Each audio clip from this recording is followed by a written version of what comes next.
Hello, everyone. Thanks for tuning in.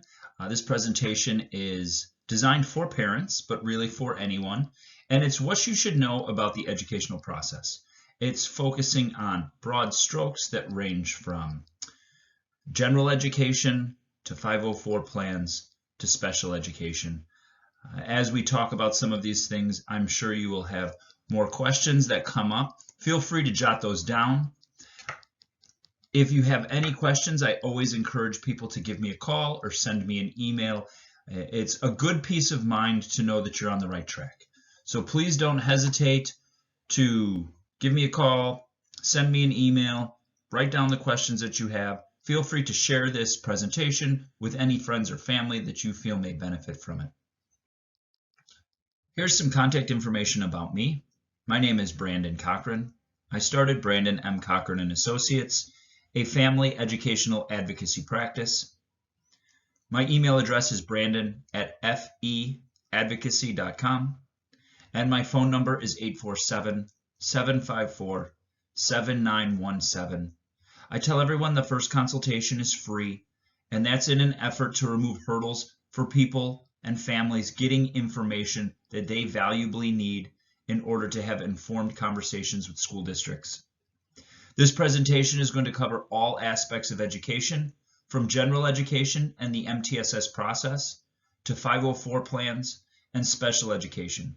We'll get into what all of those mean and some helpful hints and tips for how to have informed conversations with the school district as we go through this presentation. Here's a little bit more about me and my story. This is my lovely family, my wife, my son, and my daughter, and our dog. I began teaching students in the general education setting, and then I became a special education teacher. I was a special education teacher in a self-contained classroom, and my students had significant cognitive impairments. So one of my students had autism and was nonverbal. Two of my students actually had Down syndrome, and like we said, significant cognitive impairments. So they were actually in the middle school level, but performing more at the kindergarten level in terms of their learning. I have a master's in administration and then a second master's in special education. I became the director of special education for the district I was teaching in. It had about 1,500 students, 150 of them had IEPs. And then I moved on to a much larger district where I started as the director of special education and then moved up to the executive director of student services. And I had 14,000 students in the district, and 1,800 of them had IEPs. A little more about me, right? My son has a 504 plan, so I'm very much involved in the process of what 504s and IEPs are as a parent, but also as a teacher and having that administrative lens, working through how the school district works through different challenges that they may see or even just different situations. And then moving on to about me, and this is something I'm not completely comfortable talking about, but I'm getting better at. As a child, I had an IEP. In second grade, my teacher noticed that I was struggling. She had me evaluated, and at the time, I obviously had no idea what was going on. I was just taking a bunch of tests. From there, I was placed and given special education services where I was essentially pulled out of the classroom, and I went and saw a special education teacher for most of my day. I saw her for math and reading, but then I also had independent time there. And here, this is where she worked on independent study skills and executive functioning skills with me. I will be honest, when I got the IEP and I went into this special education classroom, it felt like a breath of fresh air. In the general education setting, I was struggling.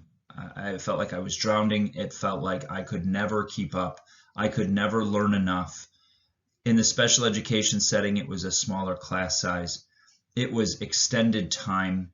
And at the time, I didn't know all these terms clearly, but as a child and as a second grader, I felt this. And I remember these very descriptive emotions that I'm describing to what I was experiencing. And it was very important for me to have this setting. I progressed through elementary school, and then we went on to junior high. It wasn't called middle school yet, so we had 7th and 8th grade in a separate building called junior high. And when I entered 7th grade, I decided I no longer wanted an IEP. I had always worked very hard in school, and I decided that I was just going to continue to try my absolute hardest. Looking back on it, it's clear that the teachers that I had did a great job of teaching me the skills I needed in terms of how to learn and how to study. But they also did a great job of closing that academic gap for me, or giving me the tools to close it for myself. From there, in 8th grade, there was an IEP meeting, and the team met and discussed the fact that they weren't really giving me any additional supports outside of what my gen ed peers were receiving. So they decided to dismiss me from special education. And I also remember that feeling because I was very proud. I had worked very hard, and the hard work had paid off, right? My teachers' hard work had paid off. So I saw a huge success through that. And I think it's important to know that, because not only did I become a teacher, did I become an administrator for special education, but I also lived it. And I'm still living it through my son. He may not have special education needs, but he does have a 504 plan that we revisit with the school every single year. I like to include this slide as to why I started my road as an educator, why I moved on to administration, and now why I've taken the step away from public schools to still utilize my skills, but help families navigate the educational process. This little note that you're seeing on your screen was actually part of a professional development day we had while I was a teacher. And it challenged us to reflect and take a note of why we started. And the only thing that I could come up with and that I really felt was to make a difference. Right? My peers had all of these great success stories of they loved school and they really enjoyed going and they loved this one very specific teacher. And while I had a great school experience, I didn't have a connection to one specific teacher. In fact, I actually had the opposite. I can remember a few of my teachers that I didn't really care for. And now looking back, I truly wonder what their skill sets were while working with a child that had an IEP or special needs. So I always like to just include this to let people know that I'm truly here to help, to support the family, to support the child. I do believe all children can grow and children can learn. It's really up to the adults in their lives to figure out how that is. Not every kid is the same. Each situation is completely individualized. So it is so important to be flexible in our approach and in our situations and use data to make informed decisions as we move forward, because that'll show us what's working and what's not. We will get into all of that, but like I said, I just like to make a special note as to this little post-it that I have on my desk. I keep near me all the time, and I think it's important part of my story. Here's a little activity that I challenge everyone to do, and many of you probably already have questions that you came in here with. I encourage you to write what you already know, whether it's about the questions that you're asking, whether it's about the educational process. In schools, we have what's called a KWL chart, and it's a what you know, what you want to know, and what you learned. And I kind of modified it for our purposes here, but go ahead and take a second to pause the video, write down what you know, and write down any questions that you have, or write down what you want to know. And as we have this presentation, please feel free to answer your questions, but also continue to jot down new questions that you have. As we go through this and we share stories and we share information, you may come up with new questions. I think that's very healthy. I think that's very common. So please feel free, take a second, take as long as you need, pause the video, write down what you know, write down what you want to know. As we progress through the video, pause it at any moment, fill out your little KW sheets, and it'll help keep you on track as to your specific questions and your specific situation. This slide breaks out the different areas of this presentation. And these different areas come together and create the educational experience your child is having. This is helpful in guiding your conversations with school districts in terms of questions you can be asking and answers the district should be walking you through. So we're going to talk about data. What is data? What are norms? What are national norms? What are local norms? We're going to talk about grades. We all know that the children get grades already, right? But what does that mean? How can we triangulate grades and data and test scores and progress monitoring so that we can get a full picture of how your child is performing in school? And it'll help us identify any areas of need.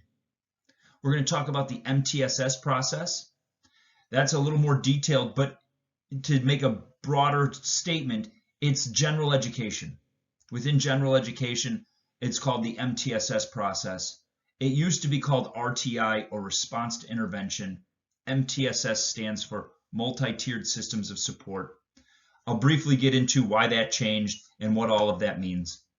We'll talk about progress monitoring, and then we'll talk about what an IEP is versus what a 504 is. You may come up with more questions as we talk about this. As I said before, please feel free to reach out with any questions you have. The more information you're equipped with, the better the conversations at the school are going to be. Here we're talking about equality versus equity. I really like this illustration because it demonstrates that not everyone needs the same level of supports. If we look at the image on the far left first, we see that all of the children in that picture are receiving the same level of supports, yet not everyone can experience viewing the ball game in the same way. In fact, the child on the right can't experience it at all. The picture in the middle illustrates when we give the proper supports for the proper individuals that have specific needs, then everyone can participate at the same level. And this is the idea of special education, is essentially leveling the playing field. I found this illustration that added the picture on the right, which I really enjoy because it illustrates closing the achievement gap. When special education or MTS intervention is done correctly, the goal is to have students no longer need the support to be successful in the classroom or in the school setting. Now, each case is different. Each child is different. Some students are going to continue to need support for the rest of their lives.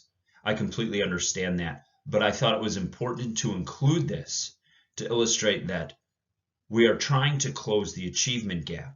Special education should not necessarily be a destination. And as I said before, each case is completely different and individualized, so it needs to be looked at with an individual lens. But it's important to remember that. Student data is used to make informed decisions and how to properly implement the correct intervention moving forward. There's a lot of different data that we can utilize, but everyone at that educational table, you, the school team, the psychologists, the teachers, the social workers, the administrators, everyone should be looking at student data to make decisions moving forward. This data comes from a number of different avenues, right? It could be the state test. In Illinois, it's called the IAR. The district level assessments, it's typically MAP, but districts can use different types of assessments, and classroom assessments. Depending on where your child is at in the MTSS process, there's also going to be progress monitoring data. If they're in Tier 2 or Tier 3, and we'll get into what that means in a little bit, if they're into Tier 2 or Tier 3, there's going to be more progress monitoring data. If your child is in special education, there should be even more progress monitoring data to utilize in terms of how to best move forward. There's a difference between data. There's local norms and there's national norms. Local norms means you're comparing your child to the same age peers, either in their school or even in their district. National norms means you're comparing your child to the same age peers across the nation. Both of them can paint a very different picture, so it's important to clarify which norms you're actually talking about. A quick story, I was working for one of the districts, and some of the administrators were talking about how their high level, right, top performing seniors are moving on to college and they're flunking out in the first semester, and nobody understood why. The problem was they were looking at local norms.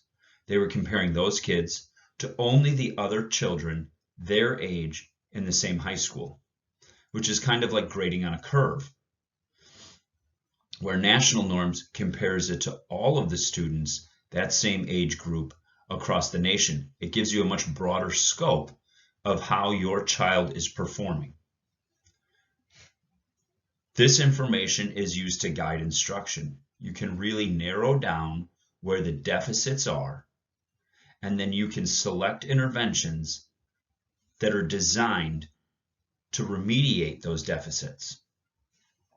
It's help with understand what needs to be retaught, right? And then also you can see data if a student is performing really well in, say, progress monitoring and at grade level, and then even at the district assessments, but they're not performing well on the state tests. That can tell you information that maybe there's some test anxiety involved. Maybe there's some type of generalization of information that is not happening across all environments. So it gives you information to really dive into what is happening. If the classroom assessments are rigorous and we're still performing well on the district level assessments, there's something going on as the student transitions into taking the state assessment. And those questions help guide the discussion as to what supports need to be put in place for this child to continue to be successful. The data also tells us what information the child has learned at the mastery level, right? And mastery is considered correct over time. So when a child takes an assessment or a test just once, that's great, and they do really well, and that's great. But what we want to see is that they can maintain those skills over time and continue to get those questions correct. Continuing on with data, there are different types of data that can be collected to use and triangulate some of the things that we're seeing for your child within the school. We discussed this a little bit on the previous slide, but they include grades and assessments within the classroom. There's informal and formal assessments. There's district level assessments. A great example of that is MAP tests. A lot of districts use MAP as their district assessment. And then there's the IAR, which is the state assessment in Illinois. The IAR starts in the mid-elementary grades. KIDS is a kindergarten test that measures if students are ready to move on and where they're at developmentally. Progress monitoring is also done in different stages based on the level of intervention your child needs. We'll get into a little more detail on that in the next few slides.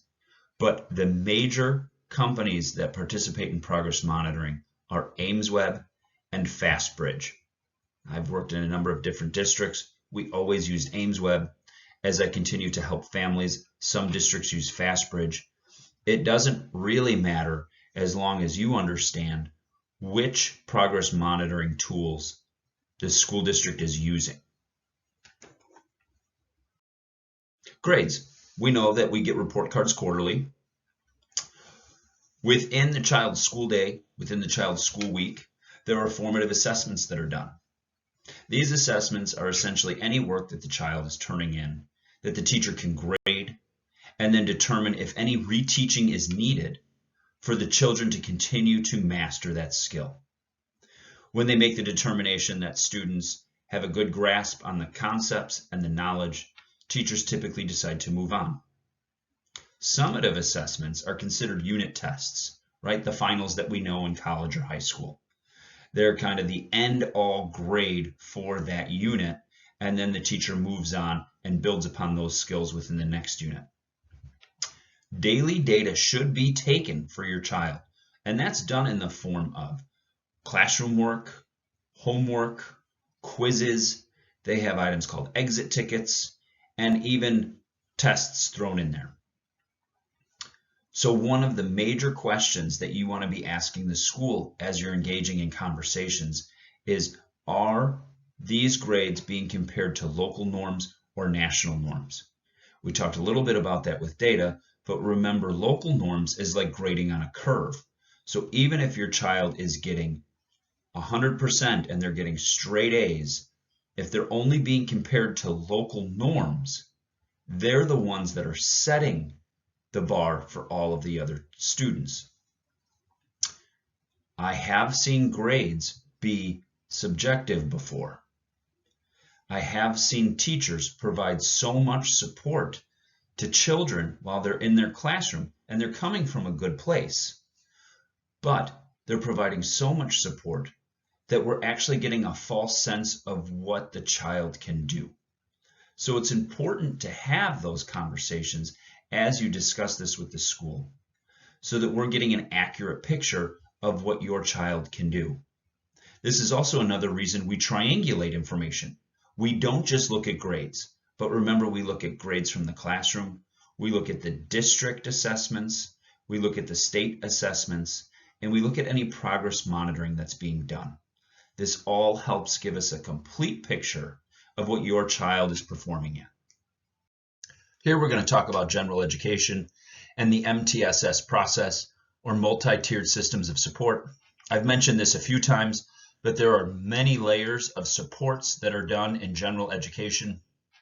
A little background information on general education. Before RTI and MTSS, teachers were just expected to teach at grade level. And then if students needed additional support, they needed to fall behind, and they needed to fall so far behind that they qualified for special education. Then RTI came along. RTI was called Response to Intervention, and RTI focused on academics. Then they said, there's a whole nother portion called the social emotional learning component of students. So in addition to academics, there's a social emotional part. RTI didn't address that. So they revamped RTI, and now they call it MTSS. RTI and MTSS are the same thing, except MTSS involves social emotional support. Some of the districts I've worked within and now helping represent families and working with still call it RTI. So if you're in one of those districts that call it RTI and not MTSS, typically they mean the same thing. But what is it? You'll see this pyramid a lot when you talk about MTSS. All students are caught under the base, or the green part, called Tier 1. MTSS and this pyramid is designed to help students that are falling behind close that achievement gap and be brought back up to grade level. So all students are at Tier 1 in the green base of the pyramid. I like to think of it as if you were to walk into a classroom at any given moment, all of the students in that classroom are receiving Tier 1 intervention. It's teaching. It's regular, straight up teaching.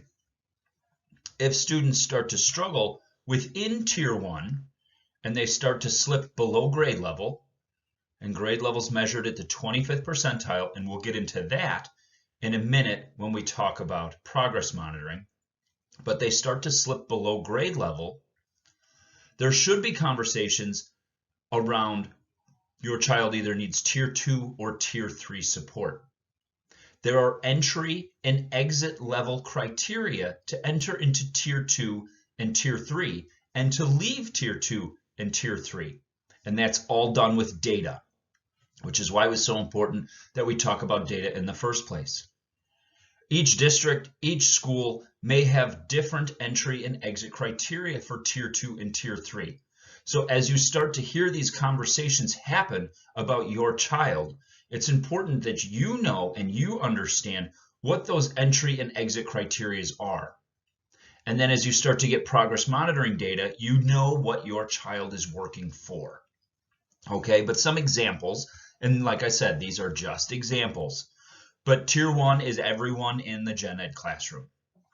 Tier 2 might be some small group instruction, maybe 2 to 3 times a week.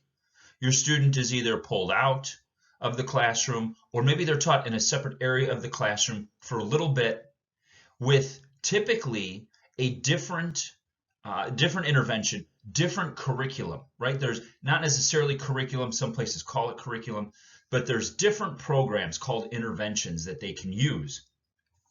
So your child might be in Tier 2, or if that gap, that achievement gap, is severe enough, they might jump straight to Tier 3, or they could move from Tier 2 to Tier 3.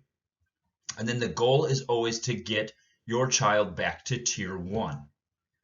If Tier 2 intervention and Tier 3 intervention don't work, you should be talking about special education support, because it's all about getting them back to grade level work.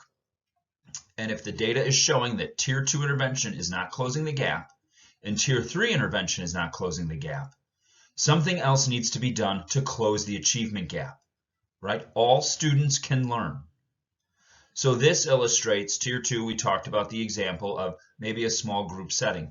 Tier 3 might be a small group setting for a longer period of time. Maybe their intervention is every single day. Maybe it's 4 days instead of 2 or 3 days. Maybe it's a different intervention program that's used. It's really up to you to discuss that with your school district and make sure you understand what they're doing. If they're continuing to teach just the Gen Ed curriculum in Tier 2, or Tier 3, I would have a lot of questions about that and want to learn more. Progress monitoring. I've mentioned it a number of times in this presentation. Progress monitoring it's an assessment, type of assessment used by either FastBridge or AimsWeb, and it's a snapshot to measure how the child is responding to the intervention that is being given.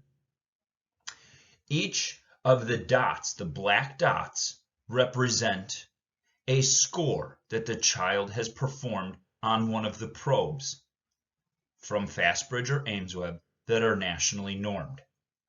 You can see the first set of black dots have a red line through them. And then you can see there's an intervention line, which is the vertical arrows going up and down. After that intervention line, there are more black dots, but they have a green line going through them, and their trajectory is up and to the right. The black line is the aim line, and then the green line, the vertical green line, is the goal. We want the student's projection, which in this case first was the red line, and then turns into the diagonal green line that follows the trend of data to intersect with the aim line. If that goal line, or projection line, does not intersect with the black aim line, the child is not going to close the achievement gap. To me, that says not enough is being done. I really like this chart because it kind of explains everything.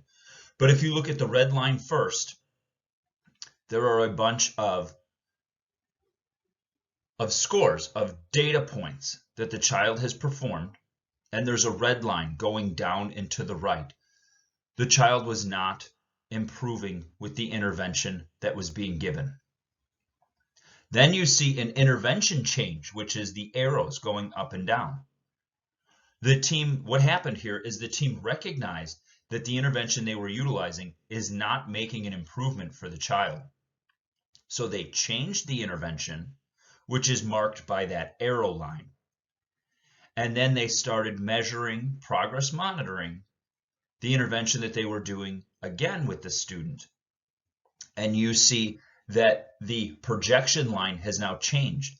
That means the intervention is now working. The new intervention that the team is doing is now working, and that projection line will, and has actually in this case, intersected with the aim line. That is exactly what you want to see. You can request this data. It should be given to you every time you have a meeting. If it's not, you can request to see it at every single IEP meeting or parent-teacher conference. You can request to see this data whenever you'd like. You can have it sent home weekly, every 2 weeks, once a month, whatever you want. The important thing to remember is you need 4 to 6 data points to see a real trend. So you need 4 to 6 little black dots on here to measure if an intervention is truly working. 2 dots, 3 dots, they're not enough to make an informed decision on if the intervention is working or not. What does 4 to 6 data points mean? In the MTSS process, students are typically progress monitored every other week, right? Or once every 3 weeks. That means if it's every other week and you need 4 to 6 data points, it takes 8 to 12 weeks to, number 1, recognize if an intervention is working, and number 2, recognize if an intervention needs to be changed. If your child is in special education, I personally required as a director that progress monitoring was done every week. Every week means 4 to 6 data points gets done in 4 to 6 weeks. Then we can make a decision every 4 to 6 weeks to see if something is working or not. The faster we can get this data, the faster we can come back to the table and make informed, data-driven decisions. You can't necessarily progress monitor every single day. That would be ideal to get data, but it also doesn't give enough time for the teachers and the student to really respond to the intervention that's happening. They need time to teach, right? So that's an important point to think critically when you're at the table, is how often are you progress monitoring? If they say once a month, it's going to take 4 to 6 months to get the data they need and you need to make an informed decision. That's half a year to more than half of the school year before we can even determine if something's working or not. In my opinion, that's way too long. So it's important to really understand that this is progress monitoring. This is how decisions should be driven. And if you're not receiving these charts, you should be.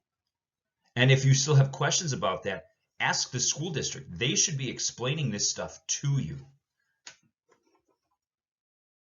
In addition to the progress monitoring information we just discussed, it's important to recognize that students that are at the Tier 1 MTSS intervention, or remember they're learning in the regular classroom, are considered learning at grade level. They may not be progress monitored that often, maybe once in the fall and once in the spring. And that's all that's really needed, because they are performing at grade level. They are moving forward as expected. And the progress monitoring that you're getting is in the form of the grades that are being sent home. Students that need additional help because they're falling below grade level are pushed into Tier 2 or Tier 3 intervention. And that's where the progress monitoring really happens. Students that are falling below grade level for progress monitoring are considered below the 25th percentile. When you're talking about progress monitoring and you're seeing data, it's important to ask the school team, what percentile is my child performing at? The 25th percentile for AIMSweb and for FastBridge is considered low average. It's considered average. It's just at the low end of it. If your child is at the 25th percentile or higher, they are considered performing at grade level and should be in Tier 1. If they're performing lower than the 25th percentile, they should be in Tier 2, Tier 3, or special education. And that's when you start to get into how far below grade level is the entry and exit criteria for that school district or that school in terms of, do they go into tier 2 when they're performing at the 16th percentile, or is it tier 3? So those are all important parts of the conversation that need to be understood. We've mentioned national norms versus local norms before. Progress monitoring gives us this information. And you want to be clear that your child is being compared to both.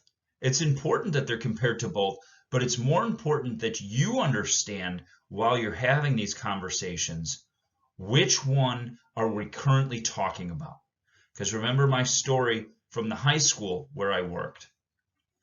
All of the students that were performing at the top levels of their school, the highest performing students, were going off to college and were struggling and failing.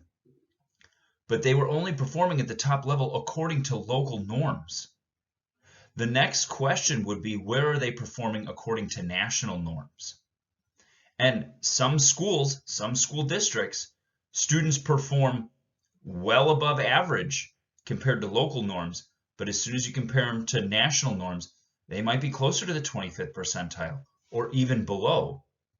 So it's important as you have these conversations, and I know I keep saying it, but I can't stress it enough. Be sure you understand what the school district is talking about at any given moment. I always clarify this with school districts. Are we talking about national norms right now, or are we talking about local norms? Are we still talking about national norms as we move on from topic to topic? Remember, national norms gives you a larger sample size and leads to more accurate results. Local norms are comparing your child to same grade peers, either in the same school or in the same district, and that can lead to a false sense of accomplishment. So it's important to recognize which one we're talking about, stay focused in the meetings and the conversations that you're having, so things aren't being lost in translation. At this point, we've talked about the MTSS process, general education, tier 1, tier 2, tier 3. What happens if your child needs more support than that? One of the things that's in place is a 504 plan. It is not special education.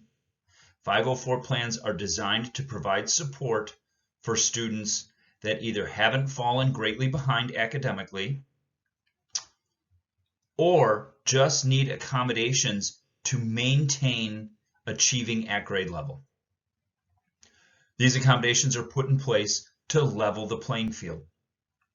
Typically for a 504, the child would have some type of life-altering condition, right? The diagnosis that they have gets in the way of a life-performing skill. An example of this is my son has a peanut allergy. He has a 504 plan in place. Does he need it every day to be successful in school? No, he does not. Heaven forbid, he never needs this 504 plan enacted. As long as he doesn't ingest peanuts, he really doesn't need this plan. What the plan does provide for him is legal documentation as he moves from year to year, so my wife and I don't need to continually have these conversations with every single teacher that is in my son's life. The 504 plan follows him. Every single year we review the 504 plan, make sure nothing needs to be adjusted, and we resubmit it to the school. Typically 504 plans require a meeting, but they don't have to. My school district just sends my son's home. We review it at home because it's a peanut allergy, it's a medical condition. We make sure he has an updated EpiPen at school. We make sure we agree with the steps that they've gone over in terms of a medical safety plan within the 504 plan, and we send it back. For a 504 plan, a child can be diagnosed with some type of disability that requires a 504 plan in place, or they could be suspected of having a diagnosis. The child does not need to have a diagnosis to get a 504 plan. And like my son, the diagnosis doesn't even need to affect him every single day. So, talking to school districts, this can be This can be a conversation. It can be a roundabout on how to get 504 plans. But accommodations that exist within 504 plans are typically, and every situation is individual and different, so it's important to recognize that. But my son's a great example, a peanut allergy. A 504 plan can be for someone that has diabetes. A 504 plan can be for asthma. It can be for a child that has ADHD, that has not fallen behind in terms of their academics. So they don't need special education support to close the achievement gap. Some of the accommodations that go along with these might be extended time on a test, or testing in an alternate location so there aren't as many distractions. For my sons, it's a medical safety plan. For someone with diabetes would follow the same type of pattern as my son. There would be a medical safety plan outlined, steps with what to do as different situations occur in that child's life. The 504 plan provides accommodations, and those accommodations help support the child to maintain grade level work. The next level of support beyond a 504 plan would be an individualized education plan, or an IEP. It's based on individual student need, and we keep going back to that, but everything in education is based on what your child needs. An IEP provides intense intervention to meet the deficit that has been outlined. How do we learn about the deficit? Through the data that's been collected, right? Everything we've talked about earlier, we would see a glaring type of data point where the student is falling behind. Remember, grade level is 25th percentile. So anything below that, we would really be looking at additional supports. IEPs are typically below the 10th percentile, but that shouldn't stop you from talking to your school district about what the proper level of supports are needed. Special education, to address special education and IEP. So special education and an IEP, they are not a destination. For some students, it might be. I personally taught a low incident classroom.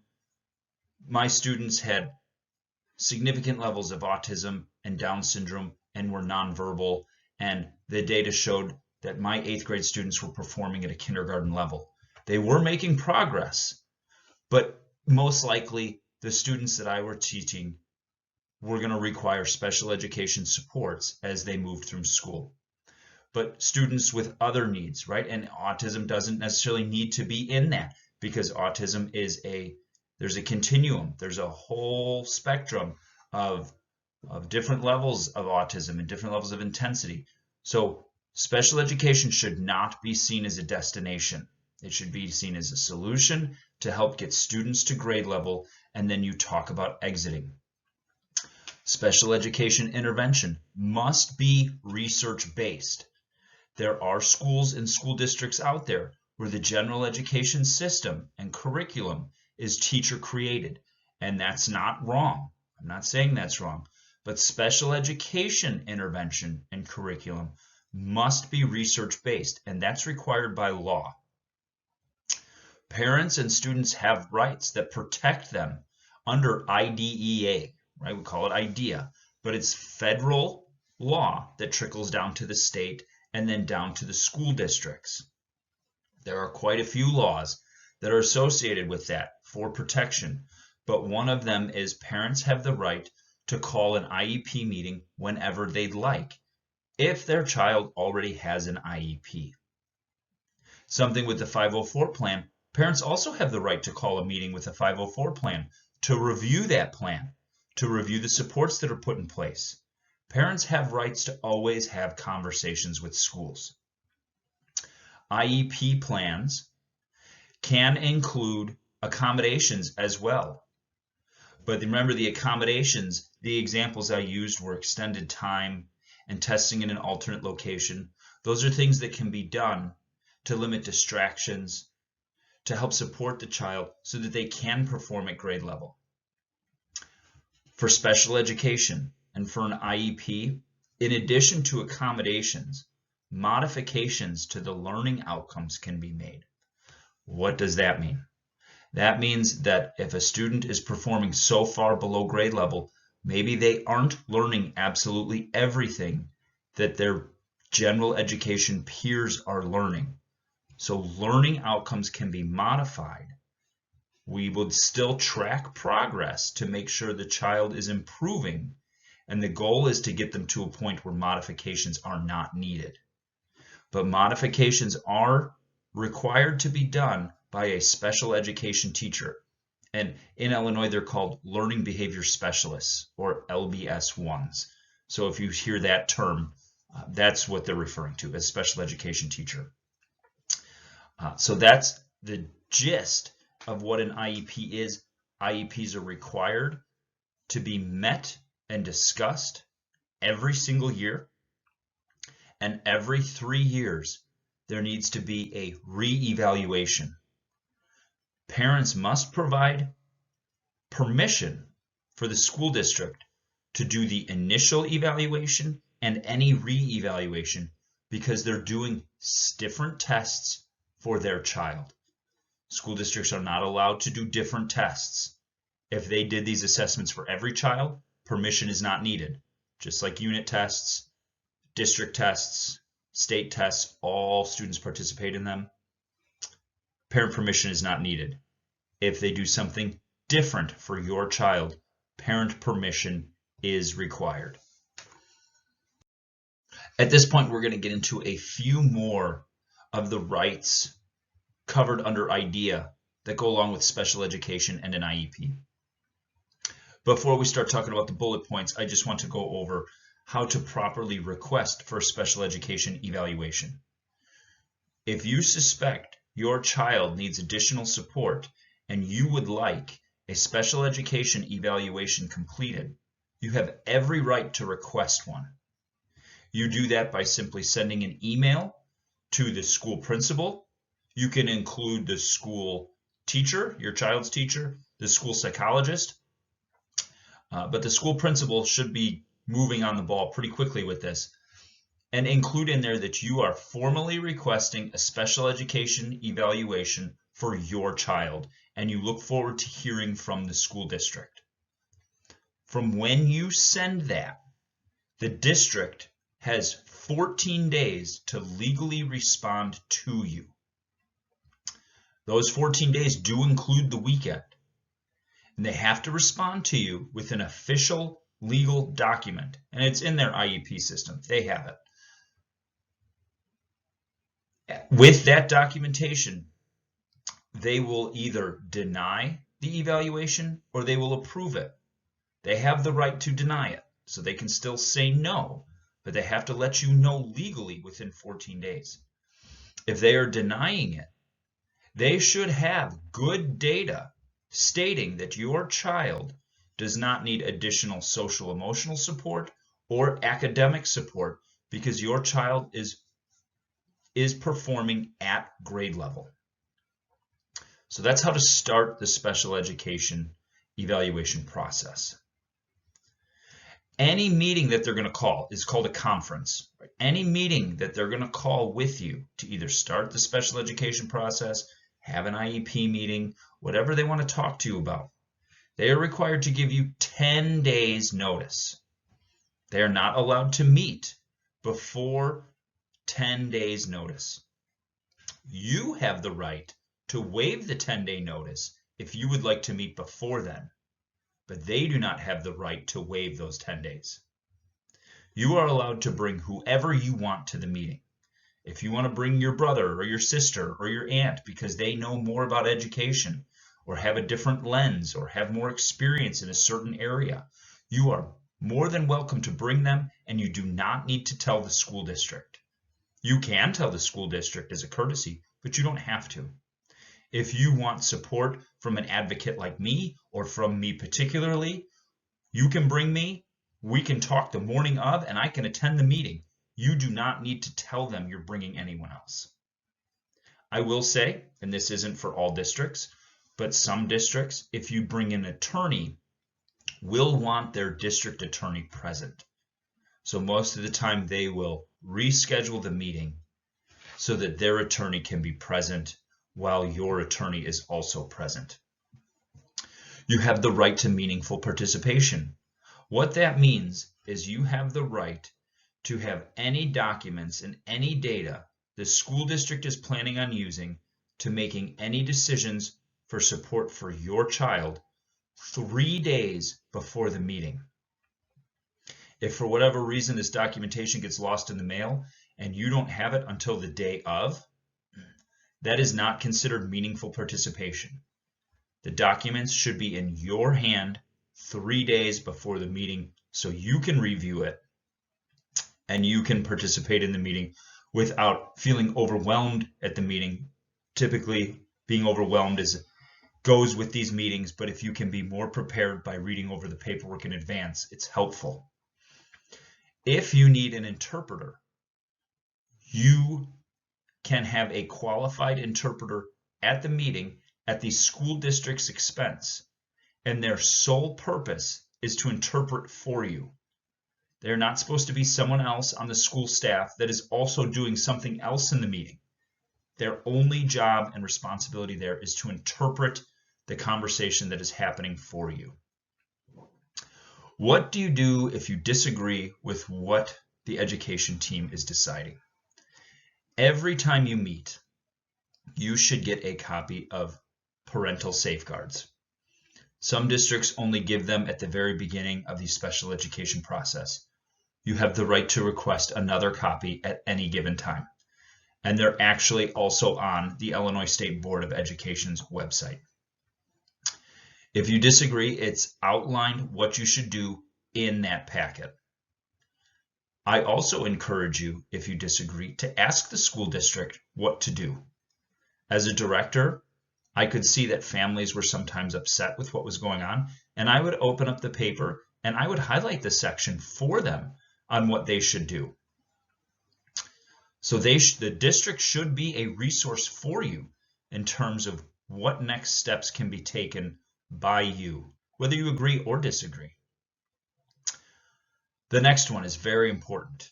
Within any meeting that you go in there for, and a notification of conference is sent, and there's legal paperwork being exchanged, there's going to be a section for additional notes. Someone at that meeting, not you, a school staff member, should be documenting the conversation that is being had at that meeting, especially if the conversation is not outlined in what the district has already put in the legal document or the IEP. An example of this is if you disagree with a specific IEP goal and you're having an open discussion at the education table, your discussion should be detailed and documented in this section. This is where the additional conversations of the meeting are captured so that the tone of the meeting and anything additional that was discussed and agreed upon is documented. You have every right to review those notes after the meeting and then add your own notes if you don't feel like it was adequately documented. And I've done that with almost every family I've helped represent, is I've created more detailed notes because there were specific conversations that were had and specific phrases that I said or the parents said that were not adequately documented that are important to make sure we have on record. So type it up, email it, so there's always a record, always email it back to either the director or the principal and say the additional notes did not adequately capture some of the conversation that was had at the table, and I would like these notes to be included in my child's file. You have every right to have that included in the file. As a director, I always accepted additional notes and I put them right in the student's file, and that followed them. So that is completely within your rights to do. And then the last one, when and why to call an IEP meeting. If you have any concerns or questions about the support that is being done and provided for your child, I would call an IEP meeting. You can call an IEP meeting whenever you would like. The school district should arrange a time for the complete team to be present. And this is the most important part. An IEP meeting is documented with those additional notes, so your conversation is documented. I've had a number of experiences where I ask to see the additional notes from years previous as families start to work with me. And lo and behold, the district says, that person moved away. We don't have that on file. We don't really have a record of anyone ever requesting an IEP. Having an IEP meeting documents and it documents and it solidifies, it memorializes, that's what I'm looking for. It memorializes the conversation so that it is in the records. And now anyone can go back and look at what conversation was had. This is an activity that we're doing for education acronyms, and it's really just to kind of go through and see how many of these you know. But the idea is to kind of illustrate that education terms can feel like a foreign language. So take a second if you want, pause it, go through the list, see how many you know. The next slide will talk about the answers to this. Here are the answers to the previous slide for the education acronyms. Feel free to pause it, look through any of them, all of them, if any of them surprised you. But a lot of times in education meetings, we'll use these acronyms. We're firing the initials during the meeting.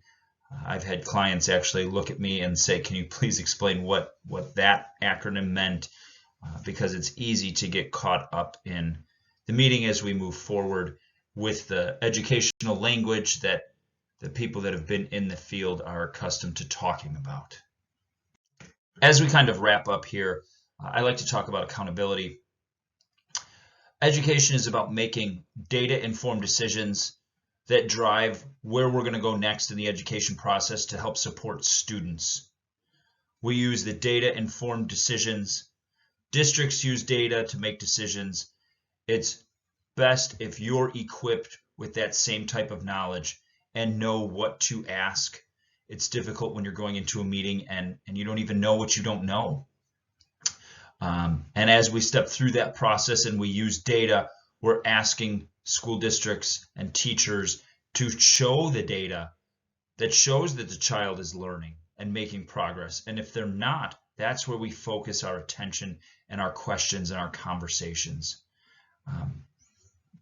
All children can learn. That's really how I've led the teams in terms of being a director and executive director of student services. That's how I've led my teams and the lens that I continually look through, even as I practice advocacy and help families navigate the educational process.